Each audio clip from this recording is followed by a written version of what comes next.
Bicara mengenai tren ya, sebetulnya tren industri kosmetik atau tren kosmetik sendiri di tahun 2025 menurut Sasi sendiri seperti apa?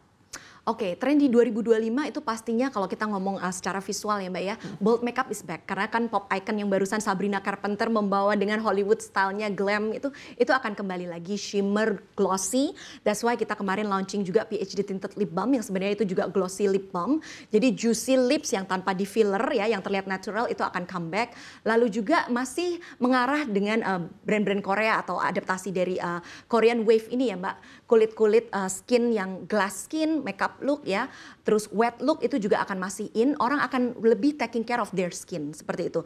Nah kalau secara produk itu juga hybrid makeup skincare itu masih akan menjadi sesuatu yang sangat populer di tahun 2025. Baik, tapi kalau berbicara mengenai tadi begitu banyak inovasi-inovasi produk yang terus dikembangkan ya oleh Sasi.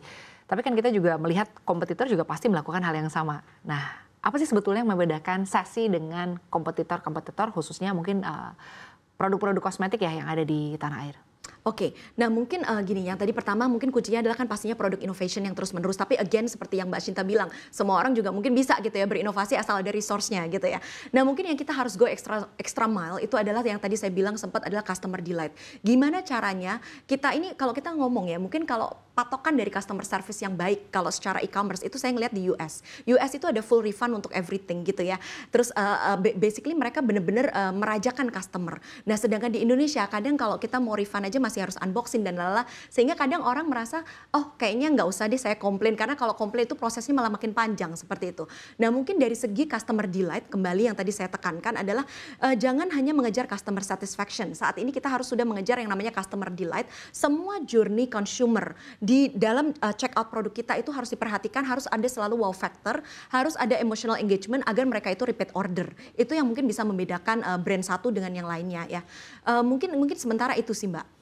Baik, artinya kepuasan dari konsumen juga ini menjadi concern yang sangat-sangat penting ya bagi Sasi ya. Seperti apa pengalaman mereka menggunakan produk dari Sasi ini, seiring juga dengan Sasi terus mengembangkan inovasi-inovasi produk ya. Nah, boleh saya tambahkan juga Mbak, kalau kita bilang produk inovasi tadi nggak melulu cuman produk inovasi secara formula ya Mbak ya, secara formula, tapi juga produk inovasi secara packaging.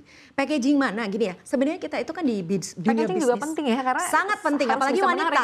Apalagi kita wanita, it have to be eye pleasing kalau kata orang. Apalagi sekarang banyak konsumen yang membeli produk itu hanya karena melihat dari sosial media, di review oleh salah satu influencers.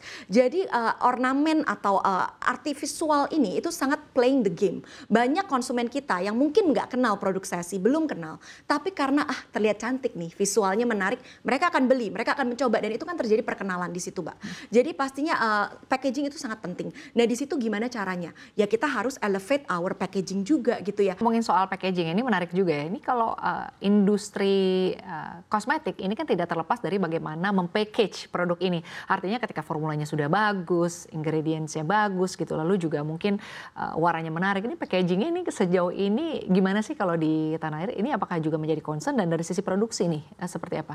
Oke Mbak Sinta, itu menjadi salah satu concern terbesar. Sebenarnya pastinya ini saya semua dari pelaku industri atau owner beauty ya kalau nonton ini pasti setuju.